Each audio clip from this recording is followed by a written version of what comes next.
నమస్కారం QK news వార్తలకు స్వాగతం. ముందుగా వార్తల్లోని ముఖ్యాంశాలు. హరీష్ ఢిల్లీ టూర్ విచారణకు సిద్దమన్న సీఎం రేవంత్. రహస్య భేటీలపై పూర్తి వివరాలు, ఆర్ఎస్ఎస్ సంబంధాలపై ప్రశ్నలు. హరీష్ ఒప్పుకుంటే విచారణకు ఆదేశం.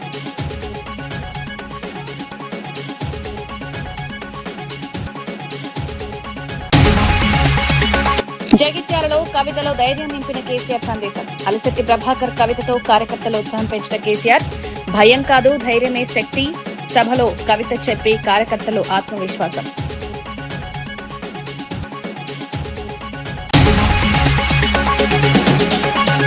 సంగారెడ్డిలో కార్డియాక్ సెంటర్ ప్రారంభించిన మంత్రి దామోదర్. సన్ రైజ్ హాస్పిటల్లో గుండె చికిత్స సేవలు. ఆరోగ్యశ్రీతో పేదలకు మెరుగైన వైద్యం. హైదరాబాద్ కు వెళ్లకుండానే చికిత్స.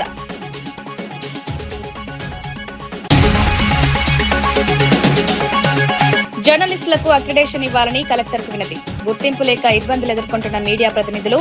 అక్రిడేషన్ కమిటీ నిర్ణయం త్వరగా తీసుకోవాలని విజ్ఞప్తి. జర్నలిస్టుల సమస్యలపై కలెక్టర్ స్పందన.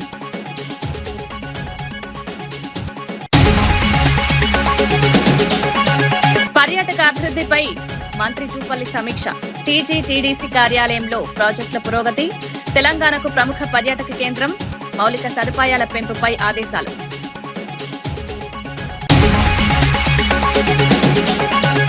సభలో కేసీఆర్ ఆసక్తికరంగా ప్రసంగిస్తూ కవి అలిశెట్టి ప్రభాకర్ కవితను గుర్తు చేశారు. చీకట్లో భయపడితే చిన్నదే పెద్ద అరణ్యంలా కనిపిస్తుందని, గుండె ధైర్యం ఉంటే అదే శక్తిగా మారుతుందని వివరించారు. కవిత ద్వారా ప్రజల్లో ధైర్యం, ఆత్మవిశ్వాసం పెంచాలని సూచించారు. రాజకీయ పరిస్థితుల్లో భయపడకుండా ముందుకు సాగాలని పిలుపునిచ్చారు. నాయకత్వం అంటే ప్రజలకు నమ్మకం కల్పించడమేనని పేర్కొన్నారు. సభలో పాల్గొన్న కార్యకర్తలు ఈ వ్యాఖ్యలకు స్పందించారు. మొత్తం పేదల కొంపలని కూల్చుడేనా? కేసీఆర్ రాజ్యానికి వచ్చినప్పుడు 3.5 లక్షల మందికి పేదలు ఎక్కడ ఉన్నారో అక్కడనే పట్టాలు ఇచ్చినాం. వాళ్ళని ఆగం చేయకుండా పాపం గరీబోళ్ళు 3.5 లక్షల కుటుంబాలకు హైదరాబాదు చుట్టుపక్కల వేరే పట్టణాల్లో కూడా పట్టాలు ఇచ్చిన వాళ్ళని బతకనిచ్చినాం. ఇలా ఏం కూలగొట్టుడు? అది పుస్తకాలు కూడా తీసుకుని పోరాటాలు చదువుకునేటి అంతే గిరితమా? నేను ఒక్కటే మాట మనం చేస్తా ఉన్నా, గ్యారంటీగా బీఆర్ఎస్ గవర్నమెంట్ వచ్చేది ఖాయం. మొట్టమొదటి రోజులనే ఈ ఐటాంటోని ఎత్తి అవతల వరిస్తామని చెప్పి నేను మనవి చేస్తా ఉన్నా. తీసేయన్నా దాన్ని, ఐటాన్ తీసేయనన్నా, పక్క మాటనా? హరీష్ రావు ఢిల్లీ పర్యటనపై సీఎం రేవంత్ రెడ్డి ఘాటు వ్యాఖ్యలు చేశారు. ఆయన ఒప్పుకుంటే పూర్తిస్థాయి విచారణకు ఆదేశిస్తారని తెలిపారు.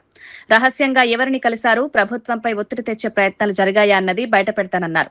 ఆర్ఎస్ఎస్ నేతలతో సంబంధాలపై కూడా ప్రశ్నలు లేవనెత్తారు. ప్రజలకు నిజం తెలియాల్సిన అవసరం ఉందని పేర్కొన్నారు. ఒత్తిడి తీసుకొచ్చి అవినీతిని కాపాడుకోవడానికి ప్రయత్నం చేసిండు.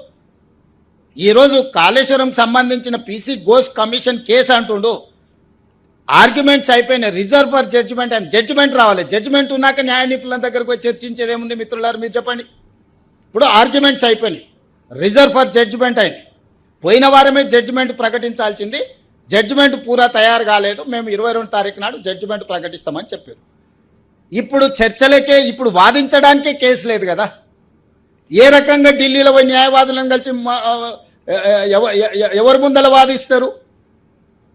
కోర్టుల కేసు రిజర్వ్ ఫర్ జడ్జిమెంట్ అయినాక వాదించడానికే లేదు కదా. ఎవరి ముందర వాదిస్తున్నారు, ఎవరిని మాపే పెడుతున్నారు, ఎవరిని మేనేజ్ చేస్తున్నారు, ఎవరి కాళ్ళు పట్టుకుంటున్నారు, ఏం జరుగుతుంది? ప్రజలు అంత అమాయకులు అనుకుంటున్నారా మీరు? కాబట్టి ఇందులో దోషులను వదిలేది లేదు. ప్రాజెక్టును కూడా గాలికి వదిలేసి ఊరుకుండేది లేదు. ప్రాజెక్టును అన్ని రకాలుగా రిపేర్స్ చేసుకొని రాష్ట్ర ప్రయోజనాలకు ఉపయోగించుకుంటాం. ఇందులో దోషులందరినీ కూడా శిక్షించడానికి అవసరమైన కార్యాచరణతో ముందుకు వెళ్తాము. మంత్రి ఉత్తమ్ కుమార్ రెడ్డి కాళేశ్వరం, ప్రాణహిత ప్రాజెక్టులపై విమర్శలు చేశారు. కేసీఆర్ ప్రభుత్వం ప్రాజెక్టులను సరిగా నిర్వహించలేదని ఆరోపించారు.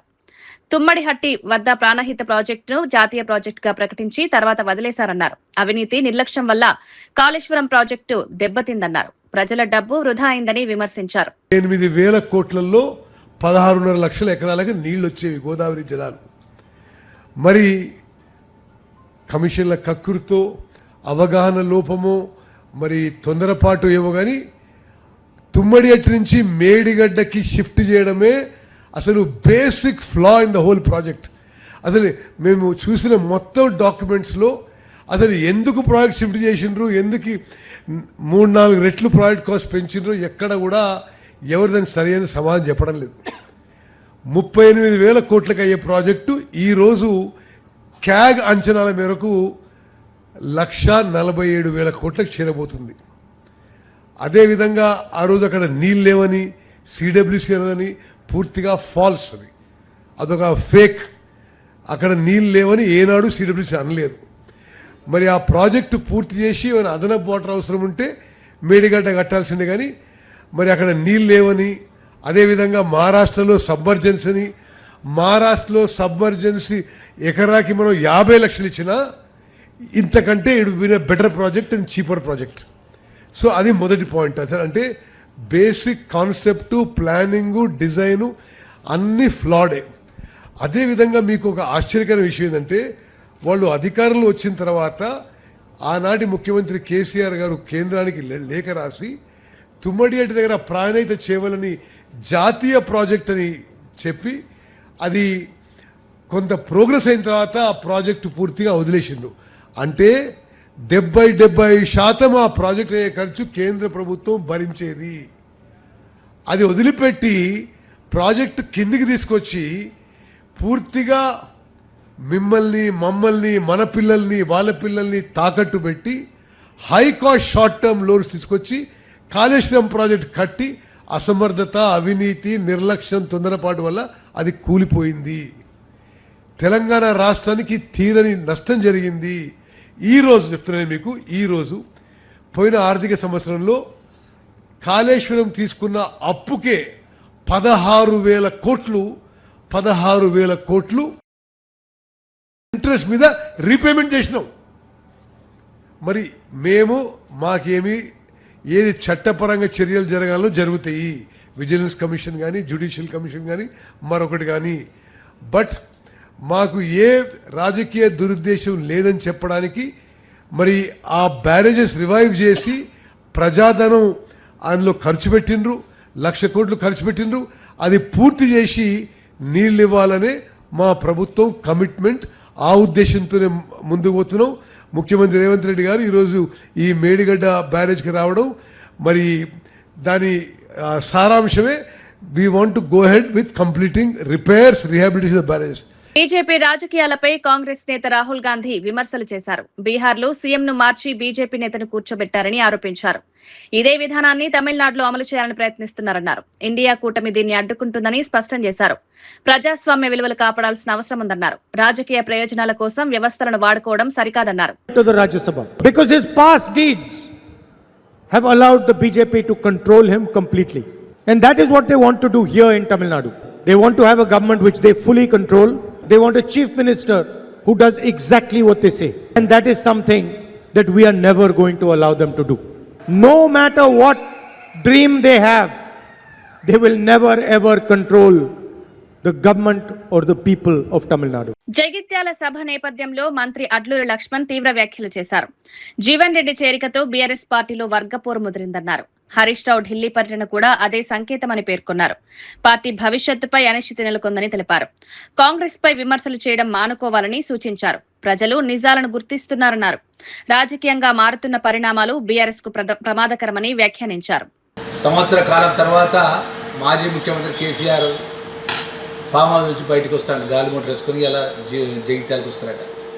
కానీ ఈ సందర్భంలో తన్నీర్ హరీష్ రావు ఢిల్లీ పోవడం జరిగింది. ఢిల్లీ ఎందుకు పోయింది? పార్టీలో ముసలం మొదలైంది. పార్టీలో వర్గపోరు అనేది ఇప్పుడు బయటపడ్డది. ఆల్రెడీ కవిత మీ యొక్క సోదరిమణి, మీ కుటుంబ సభ్యురాలు కేటీఆర్ గారు ఆమె మొదటి నుంచి చెప్తూనే ఉన్నది. ఇవాళ ఆమె దూరమైంది. హరీష్ రావు ఇవాళ ఢిల్లీకి పోయాడు. నీ పార్టీలో వర్గపోరు మొదలైంది. ఇవాళ జీవన్ రెడ్డికి చేరికను ఒక దిక్కంటూ, ఒక దిక్కేమో బీఆర్ఎస్ పార్టీ గ్రామాన కార్యకర్తలను మీకు అక్రమంగా సంపాదించే డబ్బుతో జన సమీకరణ చేస్తారు. జగిత్యాల్లో మొత్తం గులాబీ జెండాలతో నింపేస్తారు. నింపుకోండి, బహిరంగ సభ ఇచ్చుకుంటే నీకు బీఆర్ఎస్ పార్టీ బహిరంగ సభని ప్రకటించుకొని మాట్లాడితే బాగుంటుంది. తన్నీరు హరీష్ రావు గారు ఢిల్లీ ఎందుకు వెళ్ళిన విషయం యావత్ తెలంగాణ ప్రజానికానికి బహిరంగ సభలు చెప్పాలి కేటీఆర్ గారు. ఈ విధంగా వర్గపోరాలు చేసుకుంటా కాంగ్రెస్ పార్టీ గౌరవ ముఖ్యమంత్రి రేవంత్ రెడ్డి పార్టీని ఏ విధంగా నిర్వీర్యం చేయాలి, ఏ విధంగా సీనియర్ నాయకుడు జీవన్ రెడ్డిని మా కాంగ్రెస్ పార్టీలో తీసుకుని ఆయన భుజం మీద తుపాకి పెట్టి అందరినీ మొత్తం కాంగ్రెస్ పార్టీని ప్రభుత్వాన్ని తిట్టాలి, ముఖ్యమంత్రి గారు తిట్టాలి, ప్రభుత్వాన్ని ఇకాడలు పెట్టే ఆలోచన దురాలోచనతో చేస్తే మీ పార్టీ ఈరోజు 2 వర్గాలుగా వీరిపోయే ప్రమాదం పొంచి ఉన్నది. దానికి తెలంగాణ ప్రజలకు జవాబు చెప్పాలి కేటీఆర్ గారు, మాజీ ముఖ్యమంత్రి కేసీఆర్ గారు, టీఆర్ఎస్ పార్టీ అని చెప్పి ఈ సందర్భంగా డిమాండ్ చేస్తూ, ఎప్పుడు కూడా మీ కుటిలమైన మనస్తత్వం 2 సంవత్సరాలు పట్టినే కాంగ్రెస్ పార్టీ ప్రభుత్వం మీద రేవంత్ రెడ్డి గారి మీద గంత అక్కసు ఎందుకు, గంత కుట్ర ఎందుకు, గంత కుతంత్రాలు ఎందుకు? ఇవాళ ప్రజలు అన్నీ గమనిస్తాను. మీరు మాట్లాడే మాటలు ఒక ముఖ్యమంత్రి గారిని పట్టుకొని నోటికి ఎత్తొస్తుంత మాట్లాడతారు కేటీఆర్. ఇలా కేటీఆర్ గారు మేము ఏదంటే మేము మాట్లాడలేమా? ఒక రాజ్యాంగ నిర్మాత అంబేద్కర్ ఇచ్చినటువంటి సీట్, రాజ్యాంగ పరంగా ఇచ్చిన ప్రజలతో ఎన్నుకోబడ్డ శాసనసభ్యులు ఎన్నుకున్న ముఖ్యమంత్రి సీట్ను అగౌరవపరచుకుంటూ మాట్లాడతావు. ముఖ్యమంత్రి అంటే గౌరవం లేదు, అదే అహంతో మాటలు, అదే ప్రభుత్వంలో ఇంకా నేను కొనసాగుతున్నటువంటి నీ మైండ్ ఆలోచన ఏదేమైనా కూడా నీ యొక్క తన్నీరు హరీష్ రావు నీ బావగారు ఎక్కడికి పోయిండో, ఢిల్లీలో ఏం చేస్తాడో, ఢిల్లీలో ఏ పార్టీని కలుస్తాడో, ఏ పార్టీని సంప్రదిస్తాడా, ఏం జరుగుతుంది అనే విషయం రేపు ఇప్పుడు జరగబోయే బహిరంగ సభలో తెలంగాణ జరిగే సభలో కూడా మన్ననూరు, బ్రహ్మగిరి ప్రాంతాల్లో పనిచేస్తున్న జర్నలిస్టులకు అక్రిడేషన్లు ఇవ్వాలని యూనియన్ ప్రతినిధులు కలెక్టర్ను కోరారు. ఈ విషయంపై ఇప్పటికే ప్రెస్ అకాడమీ రాష్ట్ర నాయకులకు వినతి పత్రాలు అందజేసినట్లు తెలిపారు. అక్రిడేషన్ కమిటీ తీర్మానం చేసి పంపాలని విజ్ఞప్తి చేశారు. కలెక్టర్ సానుకూలంగా స్పందించినట్లు వెల్లడించారు. జర్నలిస్టుల సమస్యలు పరిష్కారానికి చర్యలు తీసుకుంటామన్నారు. జిల్లాలో మీడియా కార్యకలాపాలకు గుర్తింపు అవసరమని పేర్కొన్నారు.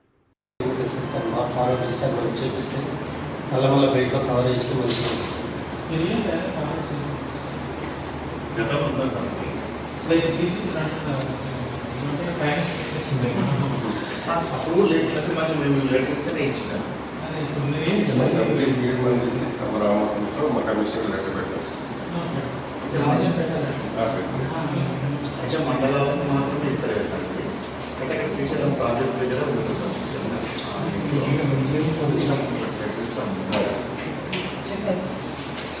భద్రాద్రి కొత్తగూడెం జిల్లాలో ఎన్డీఆర్ఎఫ్ అవగాహన కార్యక్రమం నిర్వహించారు.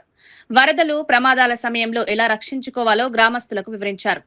పిల్లలు, వృద్ధులను ముందుగా రక్షించే విధానాలను ప్రాక్టికల్ గా చూపించారు. సాధారణ వస్తువులతో ప్రాణాలను కాపాడే మార్గాలను తెలియజేశారు. ప్రమాద సమయంలో ప్రథమ చికిత్స ఎలా ఇవ్వాలో వివరించారు. గోదావరి వరదల సమయంలో తీసుకోవాల్సిన జాగ్రత్తలు సూచించారు. కుట్టేసుకునే విధంగా లైఫ్ జాకెట్ తయారు చేసుకోవచ్చు. వెనక ముందు ఈ విధంగా కట్టుకొని నీటిలో పట్టా సరే ఏమవుతుంది, ఆ మనిషి మునిగిపోడు. ఓకే, కొంత సమయం వరకు మనకి అంటే ఇంత సమయం ఇది హెల్ప్ చేస్తుందని లేదు, కానీ వెంటనే అయితే ఏమైనా చనిపోయే ప్రమాదం అయితే ఉండదు. మ్యాక్సిమం ఎవరొక వచ్చి కాపాడే ఛాన్స్ అయితే ఇది మనకి ఇస్తుంది. నెక్స్ట్ ఏంటంటే ఇది ఏంటంటే అది మనం తయారు చేసుకుంది సొంతంగా. ఇదేంటంటే మనకి ఫ్యాక్టరీ తయారు చేసిన ఇదేంటంటే మనకు 120 కేజీలు వెయిట్ ఉన్న వ్యక్తికి ఎవరికైనా సరే 72 గంటలు 3 రోజుల వరకు నీటిలో మునిగిపోకుండా కాపాడుతుంది ఇది. అది మనం తయారు చేసుకుంది కాబట్టి దానికి టైం అంటూ ఏమి లేదు, దీనికైతే టైం ఉంది. 72 గంటలు అంటే 3 రోజుల వరకు ఇది కాపాడుద్ది. మనకి పాపికొండల దగ్గర బోట్ ఇన్సిడెంట్ జరిగేది అందరూ తెలిసి ఉంటుంది. అక్కడ 76 మంది అంతమంది బోట్లు ఉన్నారు, మొత్తం చనిపోయారు. కారణం ఈ జాకెట్లు వేసుకోలేదు అందరూ. ఎందుకంటే మా ఎన్డీఆర్ఎఫ్ ప్రమాదం జరిగిన కొద్దిసేపట్లోనే అక్కడికి వెళ్ళడం జరిగింది, కానీ నీటిపైన ఎవరో లేరు. ఇది వేసుకుని ఉంటే మ్యాక్సిమం అక్కడ ఎంతమంది పైన అందరినీ ఎన్డీఆర్ఎఫ్, నేవీ వీళ్ళందరూ కాపాడే ఛాన్స్ ఉండేది, కానీ ఎవరు లేరు ఈ వేసుకోకపోవడం వల్ల. ఓకే, ఎప్పుడైనా ఆ బోటింగ్కి వెళ్ళేసరి, పాపికొండలు తిరగడానికి వెళ్ళేసరి ఇలాంటివి మాత్రం వేసుకోవడం మర్చిపోవద్దు. అలాగే ఏంటంటే ఇది లైఫ్ బాయ్ అంటారు దీన్ని. దీంతో ఒక్క మనిషి ప్రాణాలు కాపాడుకోవచ్చు, 10 మంది కాపాడుకోవచ్చు దీన్ని పట్టుకొని. ఇది ఎందుకు చూపించామంటే దీని జాగాలో మీరేం వాడతారు? ట్యూబ్, టైర్ కాదమ్మా, ట్యూబ్ వాడాలి. టైర్ పనికిరాదు, ట్యూబ్ ఉంటుంది కదా. ట్యూబ్కి ఏంటంటే గాలి కొట్టుకోవాలి. పంచర్ ట్యూబ్ వాడారనుకోండి మళ్ళీ అదో బాధ. గాలి లీక్ అవ్వకూడదు, పంచర్ ఉండకూడదు, గాలి ఫుల్గా కొట్టుకొని అది ఒట్టుకుని ఎవరైనా నీటిలో పడ్డా, ఎవరైనా నీటిలోకి వెళ్ళి, ఎందుకంటే మీరు చిన్నపిల్లలు చెప్పండి, ఎందుకంటే చిన్నపిల్లలు మీ పిల్లలు ఇలాంటి వాళ్ళు ఎవరైనా ఉన్నారంటే వాళ్ళు ఎక్కువ ఈ ప్రమాదాలకు గురవుతున్నారు. రీసెంట్గా మనకి నిర్మల్ డిస్టిక్లో అనుకుంటాను నలుగురు చనిపోయారు పిల్లలు ఇలాగ నది చెరువులోకి వెళ్ళి. దీనికంటే ముందు అనంతపురం డిస్టిక్లో కూడా సేమ్ 5 పిల్లలు చనిపోయారు ఈ చెరువుల్లో గుంతల్లో పడి. కాబట్టి పిల్లలకు మీరు ఎవరైనా సరే ఈ చెరువుల్లోకి వెళ్ళే నదిలో, ఎందుకంటే నది పక్కన ఉంది కాబట్టి వెళ్ళడానికి ట్రై చేస్తుంటారు, అటువంటి మీరు మాత్రం వాళ్ళకి ఏదో సేఫ్టీ అనేది ఇచ్చాక పంపండి, లేదంటే ఎవరో ఉన్నప్పుడే పంపడం చేయండి. పర్యాటక శాఖ మంత్రి జూపల్లి కృష్ణారావు అభివృద్ధి పనులపై సమీక్ష నిర్వహించారు. హైదరాబాద్ లోని టీజీటీడీసీ కార్యాలయంలో అధికారులతో సమావేశమయ్యారు. పర్యాటక, పురావస్తు, బుద్ధవనం ప్రాజెక్టుల పురోగతిపై చర్చించారు. ప్రాజెక్టులను వేగవంతం చేయాలని అధికారులకు సూచించారు. రాష్ట్రంలో పర్యాటక రంగాన్ని అభివృద్ధి చేయడంపై దృష్టి సారించారు. మౌలిక సదుపాయాల పెంపు కీలకమని పేర్కొన్నారు.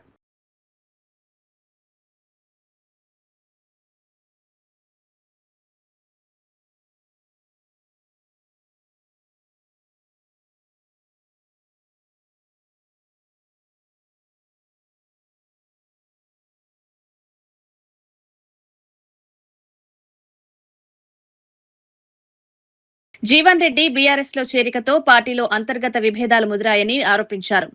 హరీష్ రావు ఢిల్లీ పర్యటన కూడా ఈ విభేదాలకు సంకేతమని పేర్కొన్నారు. పార్టీ నాయకత్వంలో స్పష్టత లేకపోవడం వల్లే ఇలాంటి పరిస్థితులు ఏర్పడ్డాయని విమర్శించారు. కాంగ్రెస్ ప్రభుత్వంపై విమర్శలు చేయడం కంటే తమ పార్టీలో ఉన్న సమస్యలను పరిష్కరించుకోవాలని సూచించారు. ప్రజలు ఈ పరిణామాలను గమనిస్తున్నారని, భవిష్యత్తులో సరైన నిర్ణయం తీసుకుంటారన్నారు. బీఆర్ఎస్ భవిష్యత్తుపై అనిశ్చితి నెలకొందని వ్యాఖ్యానించారు.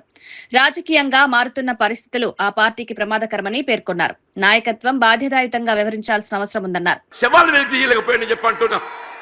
రెండు పిల్లలు కుంగిపోతే అసలు బ్యారేజ్ విలువ 4,000 కోట్లు, ఆ 2 పిల్లలు కడితే 400 కోట్లు అయితే అని చెప్పి అంటున్నా. ఎక్కువ మీకు అన్నారం సుందరం ఇంకో 100 కోట్లు అయితే అని చెప్పి అంటున్నా. ఏదైతే జగిత్యాల పడ్డానికి వస్తున్న సందర్భంగా రేవంత్ రెడ్డి ఏదైతుందో నిద్ర లేచినట్టు నటిస్తుందని చెప్పి అంటున్నా. తుమ్మడి బ్యారేజ్ అటే పోయిందా? నీకు నిజంగానే సిన్సియారిటీ ఉంటే వీళ్ళ 3 సంవత్సరాలు గడుస్తుందా తుమ్మడి బ్యారేజ్ నిర్మాణం చేయగలుగుతూ కదా, ఎందుకు చేయలేకపోయినా చెప్పంటు. నేను వీళ్ళు నిన్నటి వరకు ఏదైతుందో వీళ్ళు ఏ కాళేశ్వరం కూళేశ్వరం అని మాట్లాడిండే, అదే కాళేశ్వరం అదే మేడిగడ్డ ఏదైతుందో మన భవిష్యత్తు ఏదైతుందో మనకేది అండ ప్రాజెక్టే మేడిగడ్డ కాబోతుందని చెప్పంటు. నేను భద్రాద్రి కొత్తగూడెం జిల్లాలోని సారపాక గ్రామంలో ఎన్డీఆర్ఎఫ్ బృందం విపత్తుపై అవగాహన కార్యక్రమం నిర్వహించింది. వరదలు, అగ్ని ప్రమాదాలు, రోడ్డు ప్రమాదాల సమయంలో ఎలా స్పందించాలో గ్రామస్తులకు వివరించారు. పిల్లలు, వృద్ధులను ముందుగా రక్షించాల్సిన విధానాలను ప్రాక్టికల్ గా చూపించారు. సాధారణంగా ఇంట్లో ఉండే వస్తువులతోనే ప్రాణాలను ఎలా కాపాడుకోవచ్చో వివరించారు. సిపిఆర్ వంటి ప్రథమ చికిత్స పద్ధతులను కూడా ప్రదర్శించారు. గోదావరి వరదల సమయంలో తీసుకోవాల్సిన జాగ్రత్తలను సూచించారు. ప్రమాద సమయంలో గందరగోళానికి లోను కాకుండా చురుగ్గా వ్యవహరించాలని తెలిపారు. తెలంగాణలో ఆవిర్భవించబోతున్నారు కాబట్టి ఆ ఏర్పాట్లు ఇక్కడి నుంచి జనం తరలింపే విధానం అంతా కూడా మీడియా ముఖంగా తెలియజేయడం కోసమే నేను మీ ముందుకు వచ్చాను. నా పేరు గౌరవరపు జగదీష్. తెలంగాణ ఉద్యమంలో పనిచేశాను. స్టార్టింగ్ 2001 నుంచి తెలంగాణ ఉద్యమంలో కేసీఆర్ నాయకత్వంలో పనిచేశాను. ఉద్యమకారులకి అన్యాయం జరిగింది. ఆనాడు కేసీఆర్ ఉద్యమకారులను పక్కన పెట్టాడు. ఇవాళ కవితక్క తీసుకోబోయేటటువంటి కొత్త పార్టీలో ఉద్యమకారులందరికీ పెద్ద ఎత్తున అవకాశాలు కల్పిస్తున్నారు. అందులో భాగంగానే నాకు వైరా నియోజకవర్గం నుంచి ఇన్ఛార్జి పదవి ఇచ్చారు కొత్త రాజకీయ పార్టీకి. అదేవిధంగా రాబోయే 2029 ఎన్నికల్లో కూడా మరి ఎమ్మెల్యే టికెట్ ఇచ్చి అసెంబ్లీకి పంపిస్తానని కూడా అక్క హామీ ఇవ్వటం జరిగింది. ఒక నిబద్ధత కలిగినటువంటి నాయకురాలు దగ్గర పనిచేయడం అనేది గర్వంగా ఉంది. కాబట్టి ఏదైతే తెలంగాణ కోసం మేము ఉవ్వెత్తున ఉద్యమాలు నిర్వహించి నిర్బంధాలు ఎదుర్కొన్నామో, ఈనాడు కవితక్కని ముఖ్యమంత్రిని చేయడానికి కూడా అదే స్ఫూర్తితో మేము పనిచేయడానికి ముందుకు వచ్చాం. కాబట్టి ఉద్యమకారులు, యువత, యువకులు, అదేవిధంగా మహిళలు పెద్ద ఎత్తున ఈ పార్టీలో కదిలి వస్తున్నారు. రైతులు, కార్మికులు అందరూ కూడా తెలంగాణ వ్యాప్తంగా సకల జనులు కదిలి ఈ యొక్క పార్టీ లాంచింగ్ కి రావటం జరుగుతూ ఉంది తెలంగాణ నలుమూల నుంచి. కాబట్టి మిత్రులారా, మన వైరా నియోజకవర్గం నుంచి 5 మండలాల నుంచి 5 బస్సులు కదలబోతున్నాయి. రేపు 24వ తారీఖు రాత్రి 9 గంటల నుంచి మన వైరా బస్టాండ్ నుంచి 3 బస్సులు కదులుతాయి. అదేవిధంగా జూలూరుపాడు నుంచి, ఏనుకూరు నుంచి 2 బస్సులు, అదేవిధంగా మన కొన్ని ప్రాంతాన్ని మొత్తం కూడా మన వైరా నుంచే కవర్ చేసుకోవడం జరిగిద్ది. దగ్గర ప్రాంతం కాబట్టి, దగ్గర మండలం కాబట్టి మిత్రులారా, ఇవాళ కవితక్క తీసుకోబెట్టిన రాజకీయ శక్తికి మనందరం అండగా ఉండాలి. తెలంగాణ సమూహం అంతా కూడా మరి కవితక్క అండగా ఉండి ఆమెని తెలంగాణ తొలి మహిళా ముఖ్యమంత్రిగా మనం నిలబెట్టాల్సిన అవసరం ఉంది. ఈ తెలంగాణ ప్రజలు ఆమెను ముఖ్యమంత్రిగా చూస్తున్నారు. ఎందుకంటే ఇవాళ రాజకీయాలు చూసినప్పుడు 10 ఏళ్లు కేసీఆర్ పాలన చూశారు. ఆ పాలన విఫలమైపోయింది. విసుగు చెందినటువంటి ప్రజలు గత్యంతరం లేక కాంగ్రెస్ కు ఓట్లేశారు. కాంగ్రెస్ అధికారంలోకి వచ్చి 2.5 సంవత్సరాలు కాలేదు. అప్పుడే పేద ప్రజల మీద విసుగు పడుతుంది, పేదల గుడిసెలను కూల్చుతుంది. హైడ్రా పేరుతో పెద్ద ఎత్తున పేదలని టార్గెట్ చేసి దోషం చేస్తున్నట్టు పరిస్థితి ఉంది. కాబట్టి పేదలకు వ్యతిరేకమైనటువంటి ప్రభుత్వం కాబట్టి కాంగ్రెస్ ప్రభుత్వం, ఈ ప్రభుత్వానికి గద్దె దించే రోజులు వచ్చినాయి. దానికి ప్రత్యామ్నాయంగా ఇవాళ కవితక్క నిలబడబోతుంది. సమాజ స్థాపన కోసం, మొత్తం సకల జనుల ప్రజల యొక్క సమూల మార్పుల కోసం అక్క పార్టీ పెట్టబోతా ఉంది. కాబట్టి మన సామాజిక తెలంగాణ ప్రభుత్వం రాబోతుంది. ఈ రాబోయే ప్రభుత్వం ప్రజల ప్రభుత్వంగా, శ్రామికుల ప్రభుత్వంగా, అదేవిధంగా కర్షకుల ప్రభుత్వంగా నిలబడబోతుంది. అక్క అన్ని విధాల తెలంగాణ ప్రజల యొక్క మంచి ఒక సమాజాన్ని నిర్మించడం కోసం, ఈ తెలంగాణ అభివృద్ధి కోసం ఆమె అడుగులేస్తుంది. ఆ అడుగులో మనం కూడా అడిగేసి ఆమె వెంట నడవాలని మొత్తం ఈ నియోజకవర్గ ప్రజలందరికీ కూడా తెలియజేస్తున్న, వైరా నియోజకవర్గ ప్రజలకి.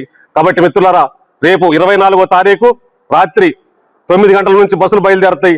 అందరూ కూడా ఈ బస్సుల్లో బయలుదేరి అక్కడికి వెళ్ళిన తర్వాత సభా ఏర్పాట్లన్నీ కూడా బ్రహ్మాండంగా ఉన్నాయి. మన తెలంగాణ వంట రుసులతోని అక్క భారీ ఎత్తున మన తెలంగాణ వంటలతోని అద్భుతమైన భోజనాలు ఏర్పాటు చేస్తున్నారు. అదేవిధంగా సౌకర్యాలు, మనం ఉండబోయేటటువంటి షెల్టర్ కూడా కాటేజీలు ఏర్పాటు చేస్తున్నారు. ప్రతి నియోజకవర్గానికి 100 కాటేజీలు చొప్పున, ప్రతి ఒక్కరికి వాషింగ్ తో సహా స్నానాలు చేయడానికి మహిళలకు కూడా అన్ని రకాల వసతులు కల్పిస్తున్నారు. కాబట్టి పెద్ద ఎత్తున ఈ సభకు తరలిల్లి మనం విజయవంతం చేయాలని, రాబోయేటటువంటి కొత్త పార్టీకి మనం అండగా ఉండి ప్రజలందరం కూడా ఈ యొక్క కొత్త పార్టీని అక్కని గెలిపించుకునే దానికోసం మనం ప్రయాణం చేయాలని తెలియజేస్తున్నా. జై తెలంగాణ, జై కవితక్క, జై జాగృతి. వార్తలు ముగించే ముందు ముఖ్యాంశాలు మరోసారి. హరీష్ ఢిల్లీ టూర్ విచారణకు సిద్దమన్న సీఎం రేవంత్. రహస్య భేటీలపై పూర్తి వివరాలు, ఆర్ఎస్ఎస్ సంబంధాలపై ప్రశ్నలు. హరీష్ ఒప్పుకుంటే విచారణకు ఆదేశం.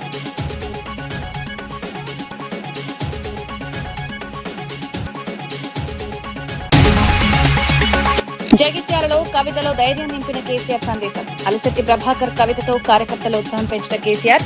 భయం కాదు, ధైర్యమే శక్తి. సభలో కవిత చెప్పి కార్యకర్తలు ఆత్మవిశ్వాసం.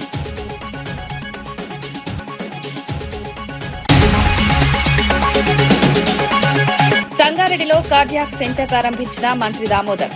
సన్ రైజ్ హాస్పిటల్లో గుండె చికిత్స సేవలు. ఆరోగ్యశ్రీతో పేదలకు మెరుగైన వైద్యం. హైదరాబాద్ కి వెళ్లకుండానే చికిత్స.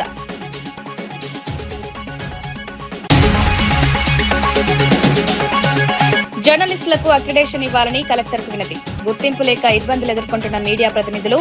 అక్రిడేషన్ కమిటీ నిర్ణయం త్వరగా తీసుకోవాలని విజ్ఞప్తి. జర్నలిస్టుల సమస్యలపై కలెక్టర్ స్పందన.